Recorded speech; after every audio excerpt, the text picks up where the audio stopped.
During a class with secondary students in Can Tho City, I asked them, "Can anyone here tell me about the Mekong River?"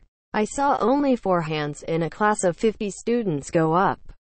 One of them told me that the Mekong is a river that flows into Vietnam and splits into 9 different branches, but apart from that, there was little more forthcoming. I've also asked dozens of farmers in Bac Lieu, Mau and An Giang about the Mekong and what they know about the giant river that runs in front of their houses. And the response was pretty much the same. They didn't know that a vast delta which generations of their families have relied on lies at the end of the 7th longest river in Asia, which stretches across 6 nations. And clearly, they had no idea about what might happen to the Mekong's tributaries, the Tien, the How and the Can Tho. News about the Mekong River seems a far cry from the farmers who spend their lives in the alluvial flows and paddy fields.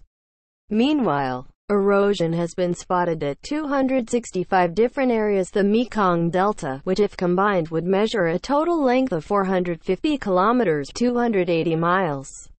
At the Mekong River Commission (MRC) Summit in Siem Reap, Cambodia on April 4–5, environmental experts warned that hydropower projects will destroy the river basin, leaving serious impacts on not only the environment but on socio-economic development in the region. But these warnings are nothing new.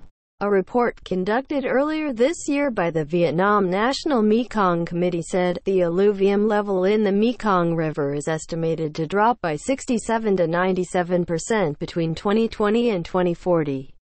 The loss of alluvium could severely affect the river's ability to fertilize the soil, and as a result, it will have a direct impact on the geomorphology and stability of the Mekong Delta. The shape of the Mekong Delta is being threatened. The fertile soil that helped support the students whom I raised the question with is unlikely to ever be the same again. Houses will drift away, the river will no longer be full of alluvium, and paddy fields will no longer wait in eager expectation for the floods to arrive. These changes are already happening, sweeping away the main source of income for people in An Giang, Bac Lieu and Dong Thap. Residents have also asked about the possible disappearance of floating markets, a scenario that might be hard to imagine for anyone who has visited the Mekong Delta.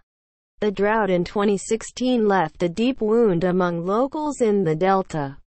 Saltwater intrusion attacked the entirety of Ben Tre province, leaving residents longing for fresh water. More than 200,000 hectares, over 490,000 acres, of paddy fields and hundreds of thousands of hectares of fruit orchards were damaged. Hydropower plants, the crucial element that has led to the dramatic change on the Mekong River and the Mekong Delta, are an important factor for the development of the region. Many major dams on the main stream have been completed and are about to go into operation.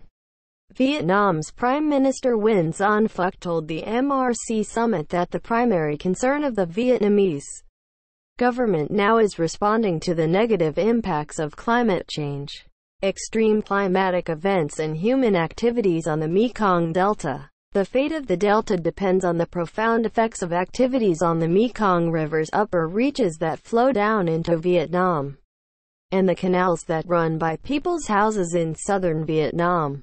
Farmers who raise catfish and cultivate paddy fields and fruit orchards face an uncertain future. I met several Thai fishermen back in 2016 who understood that their poor catches were down to the unstable flow of water from the upper reaches of the Mekong River, a result of the Jinghong Dam built by China. But the farmers I met in Dong Thap province have never been given the chance to understand what's going on and how it will impact their lives. And they're the ones who will have to live with these hydropower projects.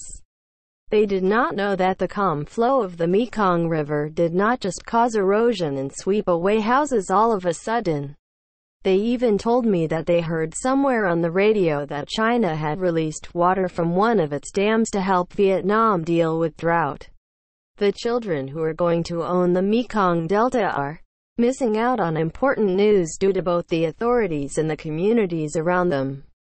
News and information can help us prepare ourselves to cope with a future that lacks water and fish on the so-called mighty Mekong River. The questions that should be raised here are: when will the response the government has been talking about actually start? And will that response involve the farmers who remain clueless about what the future holds and are still day-to-day with mud on their hands and feet? Kai Don is a writer based in Ho Chi Minh City. The opinions expressed are her own. The video is sponsored by cientronic.com.